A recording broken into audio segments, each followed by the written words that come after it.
Muito bem, vamos continuar com a Libertadores. Agora tem um tema interessantíssimo falando em tabus e quebrá-los. Dia de jogo importante para o Flamengo hoje, na principal competição do continente.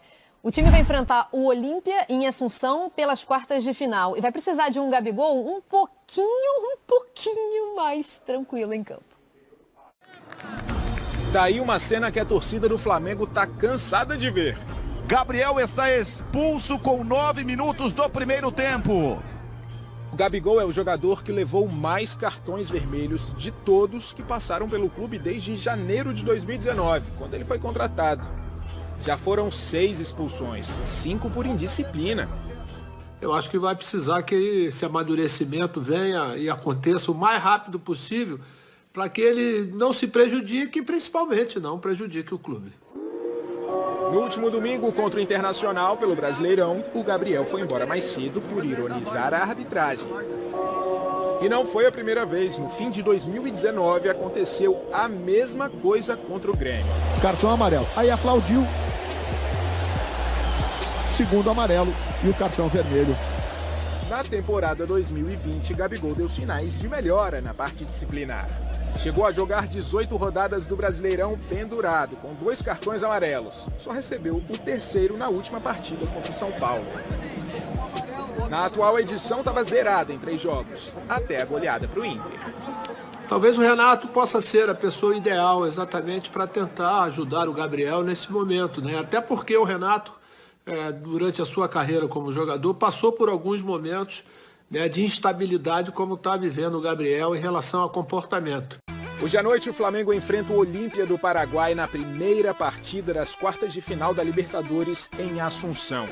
É jogo de mata-mata, uma expulsão pode custar ainda mais caro para a equipe. O Pedro, que é o reserva imediato do Gabigol, está fora por causa daquela torção no tornozelo esquerdo.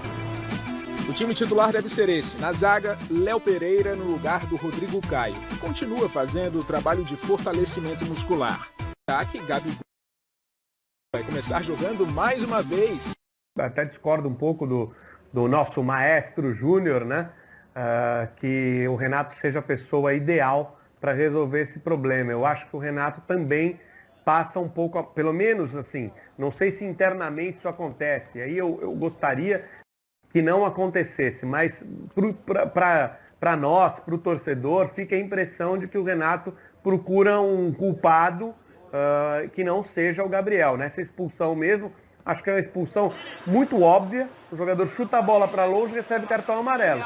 Aí aplaude o cartão amarelo do árbitro e recebe outro cartão amarelo, que gera a expulsão. Ele não foi expulso por aplaudir o árbitro.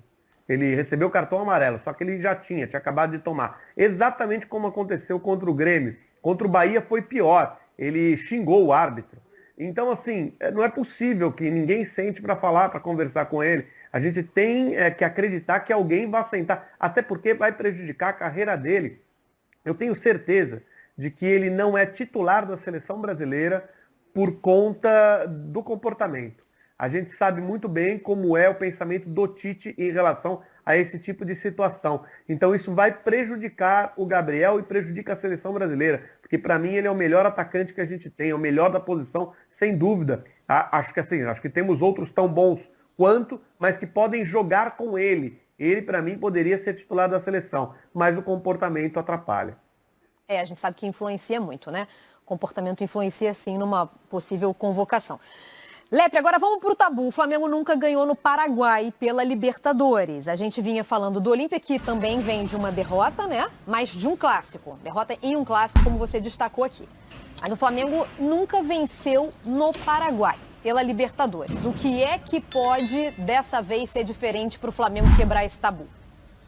É o momento, né? O momento do Flamengo. O Flamengo está tá até mais embalado do que o próprio Olímpia. O Olímpia está num momento em que o Sérgio Ortemann, que é o técnico uruguaio, o jogador histórico do Olímpia, está sendo bem questionado, na verdade, né? Ele tem 4 jogos no campeonato local, só venceu 1, perdeu os últimos 3, perdeu 3, né? Dos 2 últimos em sequência, inclusive esse clássico que você citava contra o Guarani. O jogo hoje é no Paraúno, que é o estádio realmente do Olímpia, que é a casa do Olímpia, não é no Defensores del Chaco, é um estádio mais acanhado, o Olímpia já reformou ele justamente para jogar lá. E é um jogo muito complicado, tanto para Flamengo quanto para o Olímpia, mas o Olímpia, porque já está com a corda no pescoço, o próprio treinador, ele já está sendo muito questionado, tem alguns desfalques hoje importantes, então vai ter que improvisar um volante, o Richard Ortiz, que é um volante histórico também da instituição na zaga, porque ele está sem 2 jogadores que jogam naquela posição, o principal deles o Antolín Alcaraz, que é um titular, jogador histórico de seleção paraguaia, está fora do jogo de hoje por conta de uma lesão, então o Richard Ortiz vai jogar ali, o Alejandro Silva, também um uruguaio, que joga em todas as funções de meio campo, joga também às vezes na lateral, também está machucado, está fora do jogo de hoje, o centroavante titular, o Isidro Pita, também está fora, então vai jogar provavelmente o Roque Santa Cruz, que a gente sabe que já tem uma idade mais avançada, não tem gás, né, para suportar os 90 minutos de um jogo tão intenso quanto esse, e um Olímpia que joga com 2 linhas de 4, bem fechadinhas, aquele futebol paraguaio mais raiz dos anos 90, então para o Flamengo hoje, até é uma boa encontrar esse Olímpia, porque é um Olímpia que está vindo com a confiança um pouco em baixa e não está muito bem, o técnico já está sendo questionado, ele tem não só entre esses 2 jogos com o Flamengo, né, nessa semana e na semana que vem, no final de semana ele tem um clássico Cerro Porteño. Então, o Olímpia, ele tá, tanto o calendário quanto o momento, joga um pouquinho contra o time paraguaio nesse momento. Ah, mas aí tem o negócio da catimba, né? Que eu já tive a oportunidade de ouvir isso do Júlio César Goleiro. Ele falou, a gente fala muito de argentino e tal, que é complicado jogar, contra paraguaio é pior. E aí depois eu conversei com o Gatito, né? E aí ele confirmou e falou, tô tentando implementar isso aqui, inclusive, tá? Que a gente vai pra Sul-Americana, a gente tá precisando melhorar nesse quesito aí. E você sabe, Mari, que o curioso é que assim, a gente tem a impressão de argentinos e uruguaios, né? Essa coisa de aguerrido e da raça. Tanto no Uruguai quanto na Argentina existe o conceito de que se você tenta se impor, eles dizem, né, se você tenta ser macho para cima de um paraguaio é macho e meio, que eles dobram a aposta, assim, que os times mais difíceis de jogar realmente são os times paraguaios, tanto quando joga-se lá em Assunção ou qualquer outro time qualquer outra cidade do Paraguai, quando eles são visitantes também, né? Ou seja, impressão confirmada pelos hermanos. Oi, Lofredo. Eu acho muito mais difícil jogar com um time bom. Acho que time aguerrido gera uma dificuldade, acho time raçudo, o time que joga com muita disposição, gera dificuldade. Time bom, eu vou te falar, dá um trabalho, cara. É um pouco pior, né? É um pouco mais complicado quando é bom. Vamos seguir com a Libertadores, então. O Atlético Mineiro vai enfrentar hoje também o River Plate no Monumental pelas quartas de final da competição. O repórter Rafael Sibila acompanhou a chegada do time em Buenos Aires e traz